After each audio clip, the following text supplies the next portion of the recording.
So imagine for a second that you're like a high school history teacher. Okay, I'm picturing it. You're standing at the front of the room. You ask the class for the primary cause of the War of 1812, and a kid in the back simply yells, 41. Oh, wow. Right. And instantly, like, half the class just bursts into laughter. Yeah, and you're just standing there completely lost. Exactly. Yeah. You aren't just confused in that moment, though. You are actually the victim of a highly sophisticated algorithmic gatekeeping tactic. That's a great way to put it, honestly. Because, we usually treat language like a public currency. Like, we all agree that a dollar is a dollar, and the word apple means a red fruit. Right, it's a functional exchange of information. Exactly. But when you step into the world of middle school hallways and Gen Alpha group chats, they aren't using public currency anymore. They are trading in these invisible, encrypted crypto tokens that, like, change value entirely on a Tuesday afternoon. Yeah, I mean, it is basically defensive architecture, and it's built entirely out of vocabulary. Yeah. Older generations, we expect language to transfer information. But what we're seeing right now is a generation using language specifically to obscure information. To basically build a wall at light speed. Precisely. And that is our mission for this deep dive today. We are going to decode the latest, most baffling encryption key that is currently taking over classrooms, comment sections, and, well, social media captions everywhere. It really is everywhere right now. It is. And we have a massive stack of source material today. We're pulling from linguistic articles, cultural analyses, and the latest official updates from the lexicographers over at Merriam-Webster and Dictionary.com. Which is always fun when the dictionary tries to catch up with the internet. Oh, for sure. So whether you're a parent staring at a text message in total confusion or a teacher trying to decipher what was just yelled across your room, we're giving you the shortcut to being well-informed. Because, I mean, this isn't just a silly internet trend. Right. To really understand this new slang, we have to look at the breach that caused it. Gen Alpha didn't just invent a new term in a vacuum. No, they were forced to evacuate their previous linguistic headquarters. Exactly, because it got compromised by adults. Yeah, they got completely evicted from 6-7. That is the perfect way to put it. They got evicted.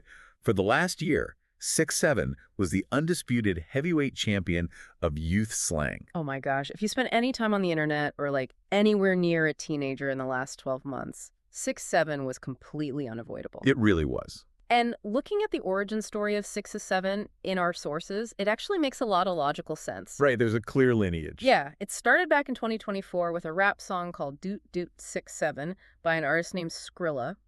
And then the viral nature of it was massively accelerated by the NBA star LaMelo Ball. Because, and this is the logical part, LaMelo happens to be exactly 6 feet 7 inches tall. Exactly. So it had this very tangible cultural anchor, right? You had a catchy song intersecting with sports culture. Yep. And it was tied to a highly specific, measurable fact, a basketball player's literal height. Even the physical rhythm of saying 6'7" kind of matched the bounce of a basketball. It was culturally legible. It made sense, but then 6-7 just got way too big. Too mainstream. Yeah, it grew to such monstrous proportions that Dictionary.com literally crowned 6-7 as their 2025 word of the year. Wow. And reading through these cultural analyses, that official crowning was basically the ultimate kiss of death. Oh, absolutely. What's fascinating here is how the life cycle of slang works. Think about it like a really cool underground indie band, All right. They play these dimly lit basement shows, only the coolest people know about them, and you feel like you're part of a secret club when you wear their t-shirt. Yeah, you're in the know. But then one Sunday afternoon, you turn on the TV, and that exact underground indie band is playing in the background of a national commercial for, like, a family minivan with a built-in vacuum cleaner. The linguistic gentrification is just complete at that point. Completely ruined. Because the moment the dictionary editors publish a press release about it, or the moment local news anchors try to use it to sound hip on the morning broadcast. Oh, it's painful to watch. It is. The slang is stripped of its primary function. The entire point of it was to serve as a secret password for youth culture. And if the adults know the password, the club just isn't secure anymore. Exactly. So the teenagers essentially had to burn the club down and find a new one. Yep. The mainstream co-opted 6-7, leaving Gen Alpha totally vulnerable to being understood by their parents. So they went hunting for a new code. And they found one in a completely different number. 41. Yeah, 41. Usually pronounced 41, though. The linguists at dictionary.com have noted this phonetic variation, making the rounds where it's split into 4-1. Oh, interesting. But regardless of how they say it, the origin story here completely abandons the tangible logic that 6-7 had. It abandons logic entirely. With 6-7, we had LaMelo Ball, a 6'7" guy. With 41, our sources point to a track by a rapper and TikTok creator named Blizzy Boy. And the track is literally titled The 41 Song. Very creative. Right. And the lyrics are just this rapid-fire inventory.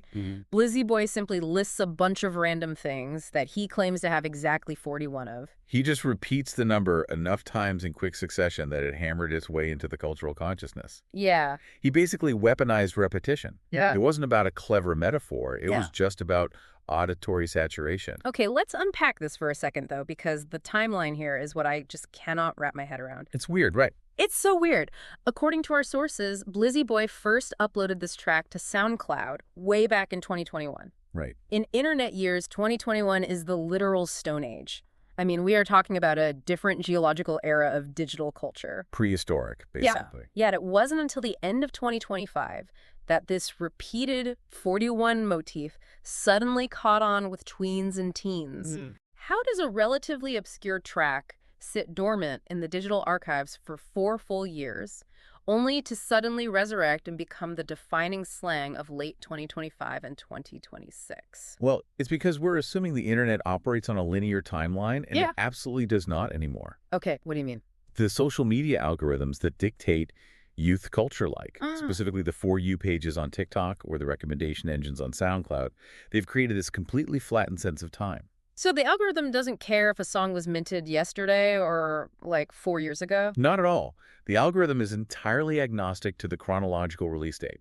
Wow. All it reads is engagement, audio retention and resonance. Right. So when Gen Alpha was suddenly in the market for a new numerical slang to replace 6-7, the algorithm essentially sifted through millions of hours of audio and surfaced an old track that aggressively featured a new number. And it didn't feel old to them. No, it didn't have a visible layer of digital dust on it because the platform just strips away context. It was resurrected and repurposed overnight simply because it fit the void perfectly. That is wild. And they didn't just repurpose the audio either. They actually engineered a physical component to drive its surge. Oh, the dance. Yeah, 41 is being propelled across social media by this viral dance.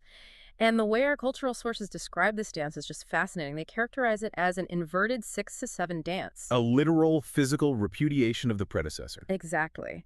But let's think about what that actually means, like biomechanically. The 6-7 dance, if you remember it, involved reaching upward, miming a tall basketball player, putting a hand in the air. Right, aiming high. Yeah. But if the 4-1 dance is an inversion of that, they're pointing downward. They are literally stomping it into the ground. They're physically acting out the burial of the old trend to make room for the new one. Yes. Which really brings us to the core mystery of the whole trend. Right, the meaning. Yeah. We know the algorithmic resurrection that brought it back. We know the physical dance driving its spread. But how does that translate to an actual conversation? Like, how do you use it? Right. If a kid walks up to you in the hallway and says 41, what information are they actually trying to communicate to you? Well, this is the ultimate punchline of this entire deep dive. Oh, it really is. According to the absolute highest authorities on the English language, 41 means absolutely nothing. Nothing. It is entirely devoid of a definition. The lexicographers at Merriam-Webster, the people who dedicate their entire academic lives to categorizing human communication, they've officially labeled 41 as a nonsense expression used by teens. Just a nonsense expression. Yeah, just to signify shared knowledge or interest. And dictionary.com is in complete agreement. They call it a largely nonsensical interjection. Right. It's basically a generational inside joke that can be dropped into any context. You can shout it in a quiet classroom. You can paste it over a picture of a cat online. You can use it as a greeting or a farewell. It just functions as a conversational wildcard.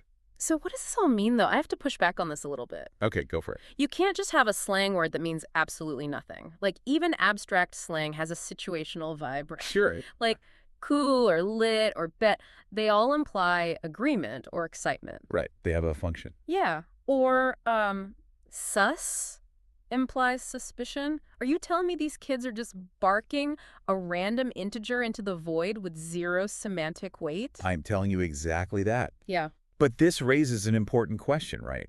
To understand why they're doing this, we have to look at the linguistics of what are called phatic expressions. Phatic expressions. Yeah. We tend to think of words as containers for definitions, like you mentioned earlier with the word apple. Right. But a phatic expression is a word or phrase used strictly for social connection, rather than conveying actual data. So it's less about literal definitions and more about an audible ping to see who pings back. Exactly like sonar. Oh, wow. When you pass a neighbor and say, "What's up?" you do not want a detailed meteorological report of the sky above their head, right? No, definitely not. Nor do you want a medical breakdown of their morning. You're just performing a social handshake. Ah, I see. 41 operates on that exact same phatic frequency, but on a macro-generational scale. So when a teenager yells 41 in a cafeteria and 3 other kids laugh, they aren't laughing at a shared definition. Nope. They're laughing at a shared boundary. Oh, that makes so much sense. They're establishing who is inside the digital club and who is locked out. The complete lack of meaning is exactly what gives the word its power. Here's where it gets really interesting to me, though. The nonsensical nature of it isn't a bug in the language. It is a highly deliberate feature. Oh, absolutely. They engineered it to solve the specific problem of adults ruining 6-7. It is a brilliantly hostile piece of linguistic architecture. It's mischievous genius. I mean, they watched 6-7 get added to the literal dictionary. They watched morning news anchors try to define it with, like, graphics on the screen. So Gen Alpha just sat back and thought, all right, let's see you try to co-opt something that has literally no definition. Exactly. They picked an absurdist joke, because the sheer absurdity is meant to confuse the heck out of anyone over the age of 20. Because if a teacher tries to use 41 to sound cool and relatable, they will inherently use it wrong. Because there is no right way to use it. Right. It's a trap designed to instantly expose anyone who doesn't belong. And, if we connect this to the bigger picture, it shows a massive evolutionary leap in the history of slang. How so? Well, 50 years ago, slang was primarily geographic and physical. Like if you were a surfer in Southern California in the 1970s, you had a specific dialect. Sure. If you were a punk rocker in New York in the 1980s, you had a different set of slang. The boundaries were physical city limits. Yeah, that makes sense. But today, the internet has completely erased those geographic boundaries. A kid in Tokyo, a kid in London, and a kid in Ohio are all looking at the exact same TikTok feed at the exact same moment. So the boundaries have shifted from physical geography to basically chronological agility. Yeah, it's an arms race. Yeah. Youth culture is desperately trying to establish a unique identity, while older generations, and let's be honest, massive corporate marketing departments, are constantly trying to decode that identity. To relate to them or sell things to them. Right. And because the internet allows older generations to observe youth culture in real time, that arms race has accelerated to a hyperspeed blur. It really is like digital cryptography. Gen Alpha has to constantly generate new encryption keys to keep the adults out. And 41 is just the latest key. But the irony is, the moment Merriam-Webster and Dictionary.com published their articles explaining it, which is the very source material we are using to crack the code today, the encryption was technically compromised. The adults found the club again? Which means they're likely already digging through the depths of SoundCloud or obscure YouTube clips looking for the next absurd phrase to replace it. The cycle never stops. It only gets faster. Faster and weirder. It is exhausting just thinking about the speed of it all, honestly. It really is. Let's quickly distill the key takeaways for you listening at home, so you have the ultimate cheat sheet the next time you interact with a teenager. Good idea. 6-7 is officially dead and buried. It became too mainstream, too legible, and too corporate. Rest in peace. Yeah. 41 is currently the reigning champion. It was pulled from an obscure 2021 track by Blizzy Boy, resurrected by a time-flattening algorithm, propelled by an inverted stomp dance. And it means absolutely, positively nothing. Nothing at all. Its sole purpose is to serve as a sonar ping to signal that you are part of Gen Alpha and to completely baffle anyone who isn't. That is a perfect summary of a deliberately imperfect word. So the next time you're at the grocery store or in your living room or scrolling online and you hear a tween yell 41 out of nowhere, or you see it spammed in a social media caption, you can just smile. Yeah, you know the secret. You know the rich, chaotic history behind the absurdity. You are officially well-informed, Right. but, and this is a very strong advisory, Do not attempt to use it yourself. Please don't. If you try to slide 41 into a conversation with your teenager to show them how connected you are, you will instantly trigger the creation of a whole new number, and we will have to do this entire deep dive all over again. Oh, we will absolutely be back here in 6 months explaining why the word lampshade is the new pinnacle of teenage comedy. Right. But before we wrap up today, there's a final lingering thought from all of this that wasn't explicitly covered in the dictionaries or the trend pieces we reviewed. Oh. Yeah, but it feels incredibly urgent given the tech landscape we live in right now.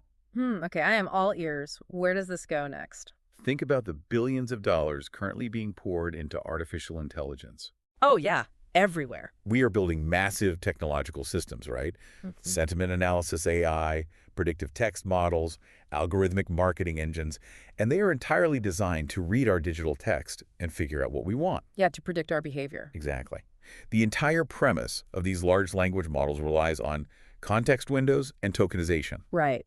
The AI looks at the words around a phrase to determine if the human user is happy, angry, or likely to buy a specific product. It requires language to be that functional map we talked about at the beginning. It needs a straight line to understand human intent. Precisely.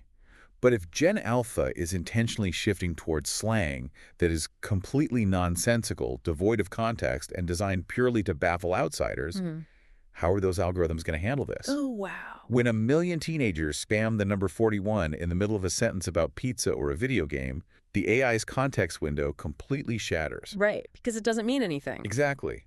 The model cannot parse whether it's an age, a quantity, an error code, or just a joke. So they are inadvertently poisoning the training data of trillion-dollar tech companies just by being enthusiastically goofy on the internet. Exactly.